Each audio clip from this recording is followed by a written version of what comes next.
Another interesting feature of the Mail article is the claim that Kat Baker saw a man acting suspiciously. The Mail article tells us that Kat Baker had spoken to a friend who then spoke to the Mail on Sunday. According to the Mail, she was said to have told the Portuguese police of a man acting strangely near the apartments in the days leading up to Madeline's disappearance. This is, of course, classic hearsay evidence. Spoke to a friend, spoke to a newspaper. But now let's look at what she actually told the Portuguese police at the time when she made a statement to them on Sunday the 6th of May, just days after Madeline's reported disappearance. We might bear in mind here that what she says was translated into Portuguese by the controversial Robert Murat, acting as an English-Portuguese translator. Here is her statement. Questioned, she responds that since she has been working with the little girl, it has seemed to her that the parents were attentive to their daughter, given that they asked what Madeline had done in the creche, and that they even accompanied Madeline a few times in certain outside activities. Concerning the little girl, she states that she was an active and sociable child. Only on the first day was she more reticent within the group. The informant reports that during the time that Madeline was entrusted to her care, at no time did it seem to her that the little girl was sad or unhappy, and she never made any comment about being cross, sad, or discontent about anything. She also reports that she was an obedient child who never wandered from the group and who never spoke to strangers. When asked, the informant responds that it was always the parents who brought Madeline and fetched her from the mini-club. Let's just note what she says in this paragraph about whether she saw anyone suspicious. When questioned, she responds that in the course of her work on the company's premises and outside, as described above, she has never noticed anyone in particular or suspicious watching the children with whom she was working. She did not notice anyone taking photos of the children, and notably of Madeline. She states that she never heard her colleagues refer to such things either. One thing we notice in her statement is that she says nothing at all about what activities she and her group were doing that week. There's no detail whatsoever about what Madeline was doing. She doesn't mention any specific incidents about her at all. But she is quite clear in this initial statement about these three things. She never noticed anyone in particular or suspicious watching the children. She didn't notice anyone taking photos of any of the children. And she never heard her colleagues refer to such things either. So here we have an absolute contradiction. Less than 72 hours after Madeline is reported missing, she is quite clear that she never noticed anyone suspicious. Yet 5 months later, we find out from the Mail on Sunday that she is a friend of the McCanns, has spoken to them, that the McCanns have invited her to visit their home, and that she has now spoken to a friend who has spoken to the newspaper. Now the Mail on Sunday suddenly claims that she saw a man acting suspiciously in the days leading up to Madeline's disappearance. Kat Baker still seems to be on close terms with the McCanns today. There was even one indication that she may have been known to the McCanns before 2007. As soon as Kat Baker's name was made public, Madeleine McCann researchers looked her up on the internet. It was established that Kat Baker had been, back in 2006, before Madeline disappeared in 2007, a Facebook friend of Chloe Corner, the daughter of John Corner, who is Madeline's godfather. John Corner later stated that he had been a frequent visitor to Praia de Luz. Today Kat Baker has a different surname and remains friends with Chloe Corner. So already we have two reasons for not trusting Kat Baker as a witness of truth.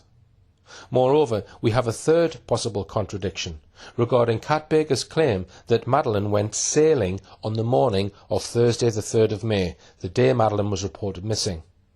This comes about from Kat Baker's third statement in the case, this time to Leicestershire Police, on the 18th of April 2008. Here it is. I got to know Jerry and Kate McCann on the Sunday morning, 29th of the 4th 2007, in the Minis Club. They brought the children, and as it was their first day of holidays, the normal procedure was that they were allocated a childcare worker. I visited the family in their home at their invitation to see how they were getting along in November 2007. On Thursday the 3rd of May 2007, I remember Jerry having accompanied Madeline to the club between 9:15 and 9:20 that morning. I do not remember who came to pick her up for lunch, but after, she returned in the afternoon for a dive/swim. On this day I remember that we sailed and I saw friends of the McCanns on the beach. Around 14:45, Madeline returned to the Minis Club on top of the reception, but I do not remember who accompanied her. This afternoon we went swimming. Kate went to get Madeline from the tapas bar area, and according to what I remember, she was wearing sporting clothes, and I assumed she was participating in some form of athletics. It was around 15:25 to 1800. I think that Jerry was playing tennis. There was one occasion on Thursday the 3rd of May 2007, around 10:30 in the morning, where she cried at the launch of the yellow safety boat in the ocean where all the children were sailing. She was scared and fearful and cried on my lap, "I am scared, I am scared." We only used the launches to transport the children to the small yellow boats. When we returned to the other boat, she was happy again. She sailed in the small boat, and even though some children had the opportunity to return to the port, she stayed for a second time in the small boat as she appeared to be having a good time. Looking in more detail at her statement, she told the police that during the first 2 days, Sunday the 29th and Monday the 30th of April, the children played and did activities in the sand. On Thursday, she says, they sailed to the next beach in the morning in a small yellow catamaran.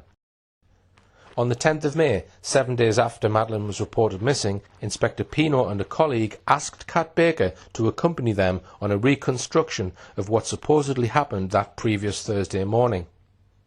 It is possible they already had suspicion that Madeline was not present or that the events as reported were untrue. Here's part of his statement. Today, 10th of May 2007, accompanied by Geo Barreras and Catriona Baker, the nanny responsible for the missing minor, we retraced the places and times at which they left the resort to go to Praia de Luz. We were told by Catriona that they went to the beach on Thursday between 10 and 11 o'clock. And 1. The parents left the children at Baby Club Mark Warner, situated next to the principal reception and which is open 24 hours. 2. Then Catriona with Madeline and 4 or 5 more children walked toward the beach about 100 metres. 3. She was always in front with the children behind, linked together in a snake. 4. They crossed Rua de Rita, turned right towards Pico do Nordeste to the bottom of the steps at Travessa das Redes. 5. After reaching the beach, they went along a boardwalk to an area where there was a red awning and several thatched sunshades. 6. On that day, they sailed in a small yellow catamaran. But Inspector Pino's report also noted this, that Alice Stanley accompanied the children on the route and on the boat. 3 children sailed with her. Chris Unsworth transported the children in a red amphibious boat, a life-saving boat, until the boat reached the open area, and, a few minutes later, returned them to the beach to pick up 3 other children from the group. Both state that the children did not have any contact with anyone else during the time they were at the beach, as was the case during their walk to the beach. They both add that they did not see anyone suspicious looking at the children or in the surrounding areas. So both these witnesses, according to Inspector Pino, do not mention that Kat Baker went sailing with Madeline's group that morning. There is no mention in Inspector Pino's report of whether Alice Stanley or Chris Unsworth say Madeline was in either of the boats of 3 children that went sailing that morning. There were 7 children in the Lobsters group. It looks like the other 6 children in the group all went sailing, in 2 boats of 3 each, but that Madeline perhaps not. In plain terms, then, it appears from these statements that Kat Baker, or the friend who spoke to the Mail on Sunday, may have fabricated claims about Madeline going sailing that morning.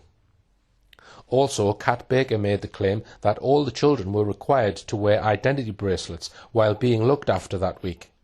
But there were no ID bracelets photographed on any child that week before the 3rd of May, the date Madeline was reported missing.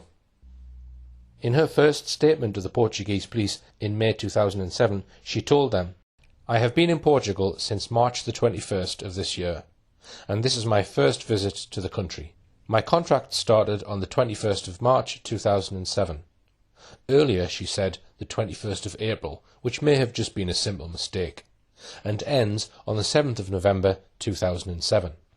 But 1 year later, talking to Leicestershire Police on the 18th of April, she contradicted herself. She said, "I work in childcare. I was contracted by Mark Warner in June of 2006. The first time I went to Portugal was the 21st of March 2006, where I worked as a childcare worker in the Ocean Club village, Praia da Luz. I went to a work interview and was contracted for 1 year by Mark Warner in June of 2006. Why, when first questioned, did she not mention having worked in Portugal the previous year?"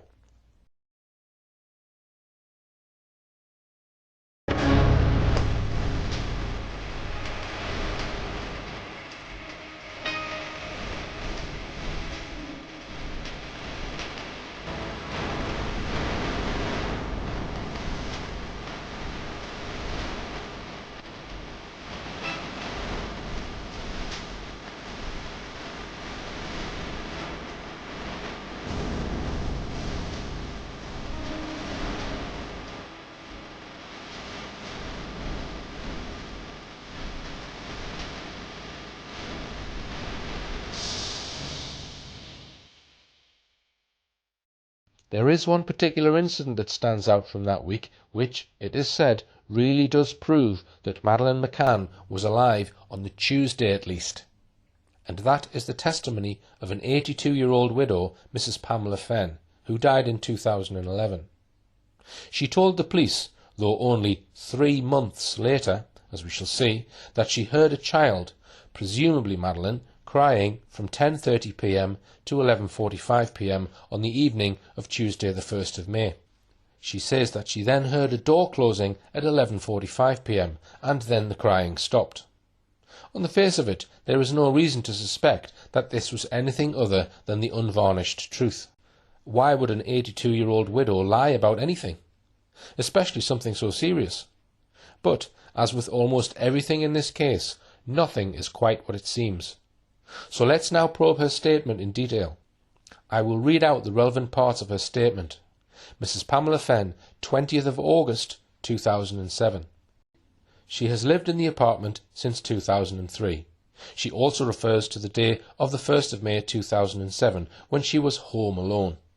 At approximately 22:30, she heard a child cry, and that due to the tone, the crying seemed to be a young child and not a baby of 2 years of age or younger. That night she contacted a friend called Edna Glynn, who also lives in Praia da Luz, after 2300 hours, telling her about the situation, who was not surprised at the child's crying.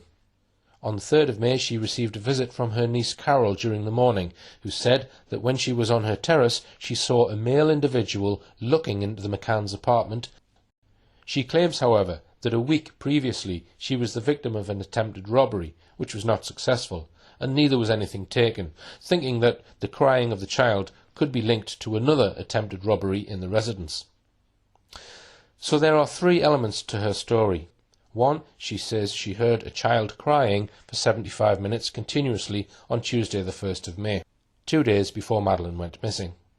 2, she says she was burgled in the week before Madeline went missing. And 3, she says on the day Madeline went missing, her niece, Carol Tranmer, visited her and happened to see a man peering suspiciously into the McCann's apartment. But first, let's notice when she makes her statement. She does so on the 20th of August 2007.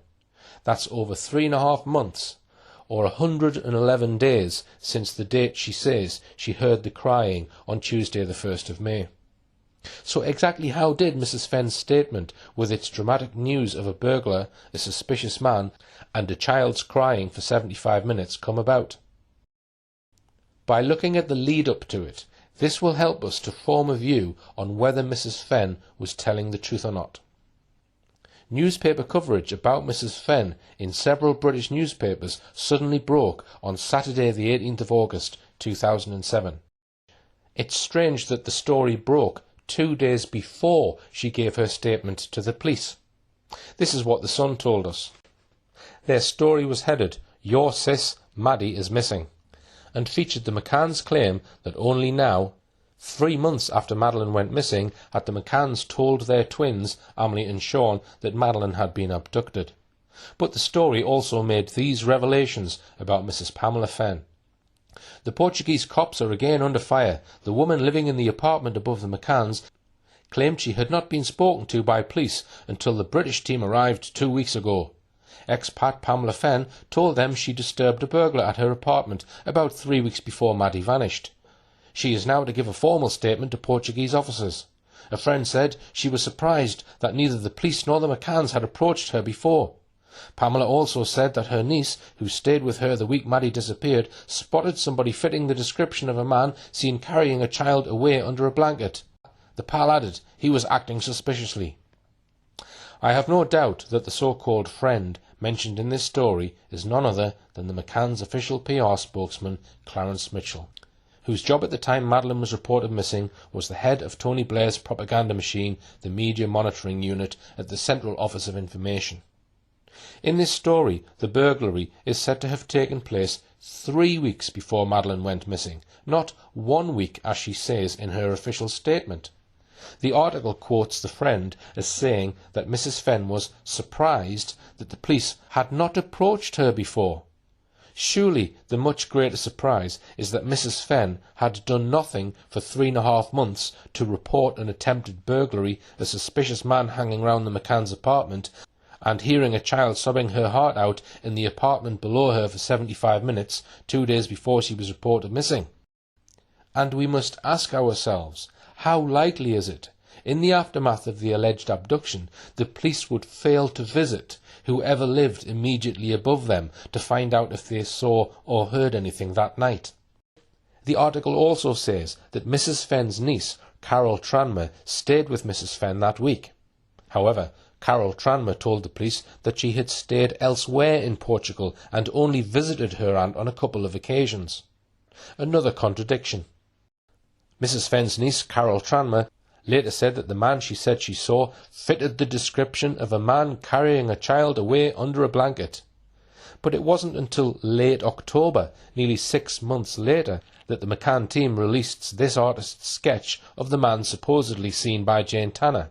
Before then, there was no detailed description of him. So what description could Mrs. Fenn and her niece, Carol Tranmer, be referring to? It could only be the vague description given out by Jerry McCann on the 25th of May to the world's media, as reported by the BBC that day when they described the man as white, 35 to 40, 5'10" in height, wearing beige or light trousers, wearing dark jacket and shoes. Leaving aside the clothes the man was wearing, such a description, white, 35, 5'10", could fit any number of individuals. Many of the 400 or so guests at the Ocean Club that week were parents of European origin of children under 5. It could have been almost any of them.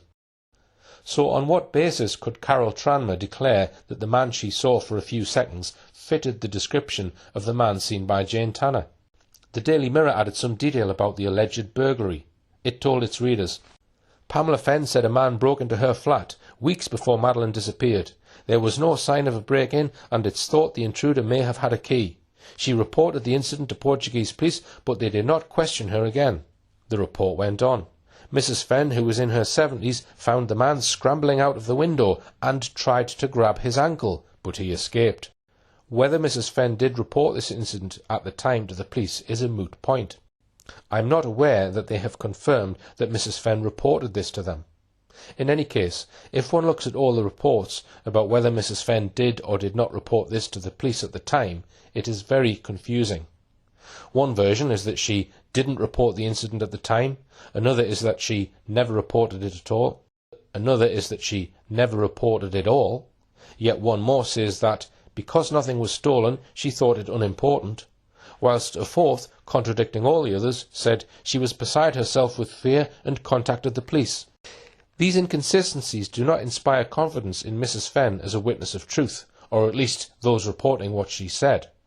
But now, how credible is this statement? Found the man scrambling out of the window and tried to grab his ankle. Especially when we see how far Mrs. Fenn's windows were above the ground level. And also considering that Mrs. Fenn was 81 years old at the time, not in her 70s, as wrongly stated in some newspaper reports. The drop from the window of the flat to the ground must be 12 to 15 feet, meaning that he would have likely to have suffered injury if this story is true. But she says nothing about what happened to him after he scrambled out of the window. Did he run off? Did anyone else see him jump and report it? And did she really try to grab his ankle? Did she nearly catch him with her outstretched arm as he was in the very act of leaping out of the window? The Mirror report continued. Mrs. Fenn's information only resurfaced after British police reviewed the case 2 weeks ago. Mrs. Fenn will now be formally interviewed for the first time on Monday. The timing of all these newspaper reports is of great interest. It was in the first week of August that the 2 Springer Spaniels used by top police dog handler Martin Grime alerted to the scent of a corpse and blood in 17 different locations, in their apartment, on their clothes, and in their hired car associated with the McCanns. As is clear from Kate McCann's book Madeline, the McCanns were in a state of panic at this time. I suggest that these stories about Mrs. Fenn were planted in the British media in a fresh attempt to deflect from the disturbing leaks coming from the Portuguese police about the scent of a corpse, and about cadaver odour being found in the McCann's apartment and in the hire car. Did these articles serve an ulterior purpose? If Mrs. Fenn's story about the crying incident was right, then that would surely prove that Madeline was still alive on the evening of Tuesday the 1st of May, which is part of the McCann's version of events. The Mail on Sunday followed up these stories the day after by claiming that the under fire Portuguese police are preparing to take a fresh look at reports of 2 earlier break-ins in the apartment block where Madeleine McCann and her family stayed. Both burglaries, the Mail said, one in the apartment directly above the McCann's flat, are understood to have happened 2 weeks before the McCanns arrived in Praia da Luz. So now we have this burglary occurring 1 week before the McCanns and Madeline were there, then 3 weeks, and now 2 weeks. You would think that if they were going to invent a burglary or two, they would have agreed beforehand on an actual date. The Mail on Sunday also gave us this new account of what Mrs. Fenn said happened when a man attempted to burgle her. They reported Mrs. Fenn scared him off. She told friends she heard a noise as she watched television and found a man escaping through her bedroom window. Her niece, who was staying with her, also saw the man. This is different from earlier accounts in 2 respects. One, her niece Carol Tranmer is now, for the first time, said to have been present and witnessed the burglary. 2, there is now no mention of Mrs. Fenn trying to grab the man's ankle. There was no suggestion or evidence that Mrs. Fenn's flat had been broken into by this man. He is said to have either walked in through an unlocked door, or he had a key or swipe card that would enable him to enter. Why on earth would he choose to dive out of a window 12 feet or more above the ground when he could have simply walked or run back out of the apartment door? The whole story seems questionable. But then, in yet another version of this event, the man is said to have either broken in or climbed in through the window. The British media reports about burglars in Praia da Luz continued. The day after Mrs. Fenn eventually gave her statement at Portimao Police Station, the Evening Standard ran another dramatic headline: "Burglar was on loose at Maddie Resort." The next day, 22nd of August, the Portuguese newspaper Correio da Manhã ran an even more dramatic story titled "Maddie Screamed for Her Father." Now, Mrs. Fenn gave her witness statement to the Portuguese police on Monday the 20th of August, 2 days after the spate of news reports in the British press. Indeed, it almost seemed as though certain people had arranged for Mrs. Fenn to make her statement to the police, just so that 2 days earlier they could generate banner headlines in the British mainstream media about Madeline. All this news about Mrs. Fenn being interviewed by the Portuguese police was, despite the alleged confidentiality and secrecy of the police investigation, which the McCanns so often spoke about.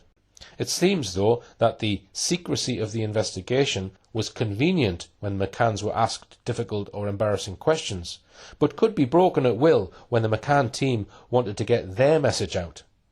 Anyway, despite the so-called secrecy of the investigation, Correio da Manhã was able to give full details of what she told the police.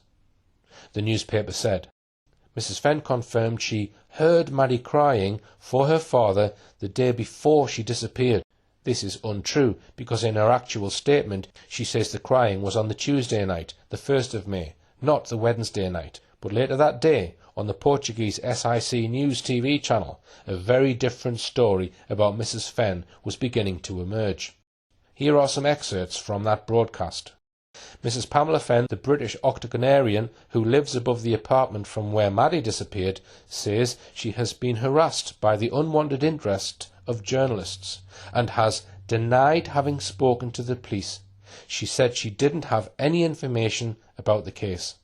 At the age of 81, this quiet, retired British woman seems to have been seriously shaken. After an outburst by her at her hairdresser's, news that she was a witness in the Madeline McCann case quickly became known to journalists' ears. According to what she said to have told the police, the night before Madeline was reported missing, she heard a child crying and calling for her father for a long time. The fact that she spends most of the day on her veranda with a view across the tapas restaurant made the police return to the Ocean Club on Monday morning. Detectives quizzed her for about 4 hours to see if she had seen someone from the McCann group leave the restaurant to go and check on the children.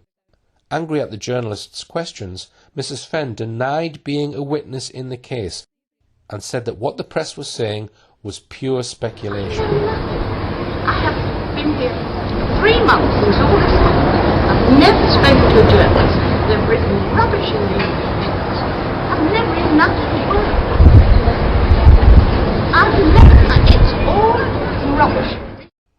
And then, the following day, the 23rd of August, the Daily Express returned to the subjects of the alleged burglary at Mrs. Fenn's apartment, the suspicious man allegedly seen hanging around the McCann's apartment, and the crying incident. On the alleged burglary, the Express wrote, Mrs. Fenn has also told police about an attempted burglary at her apartment several weeks earlier. She said a man broke in through the first-floor window, but she disturbed him and he jumped out of it.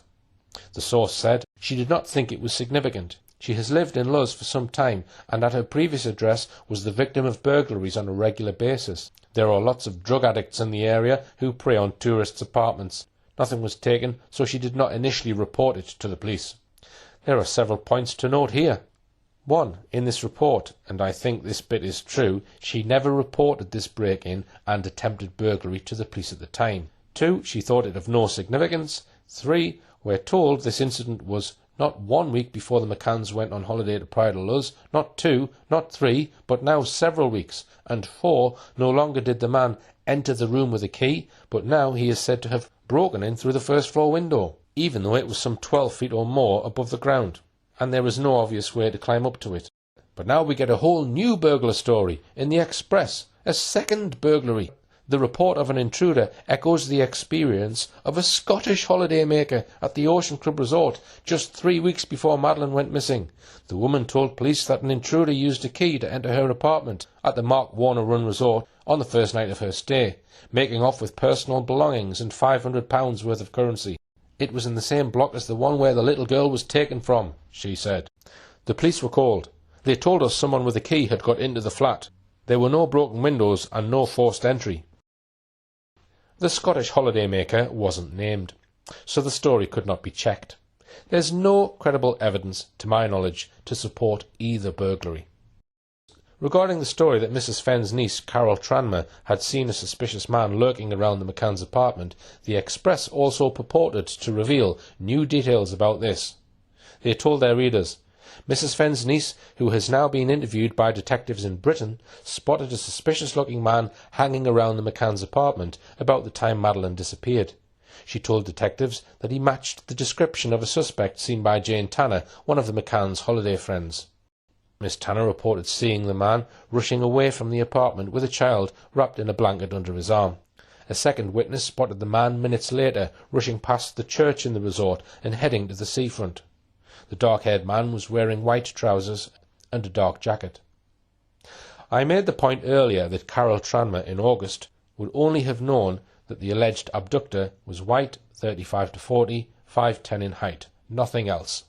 Not until late October was this artist's sketch of the abductor released to the public. So how could Carol Tranmer be so sure that the man she said she had seen matched Jane Tanner's description? But now, in August, we hear from the Express about a man with dark hair, dark jacket and white trousers heading towards the sea, also carrying a child. The Express says that both the man seen by Jane Tanner and the other man were rushing. Those of you who have watched my film The Phantoms will instantly recognise this man with dark hair, dark jacket and white trousers. It is the description given to the Portuguese police by Irishman Martin Smith and 2 members of his family. And in my film I produced persuasive evidence that this alleged sighting, which I call Smith Man, may also have been fabricated. In the Express report, we are seriously being invited to believe that the very same man with dark hair, dark jacket and white trousers was seen by Carol Tranmer lurking around the McCann's apartment during the afternoon of the 3rd of May, then seen by Jane Tanner near the McCann's apartment at 9:15 p.m. carrying a child in pyjamas, and then seen by a second witness, unidentified, later on heading towards the beach. All of these 3 so-called sightings have so many problems about them that none of them seem to have any credibility. As I explained in my film The Phantoms, the Metropolitan Police said on BBC Crime Watch in October 2013 that a man had come forward 6 years after the event to identify himself as the man carrying a child seen by Jane Tanner. That tale by Detective Chief Inspector Andy Redwood seemed equally suspect. Most likely it was yet another fabrication in this mystery littered with fabricated statements.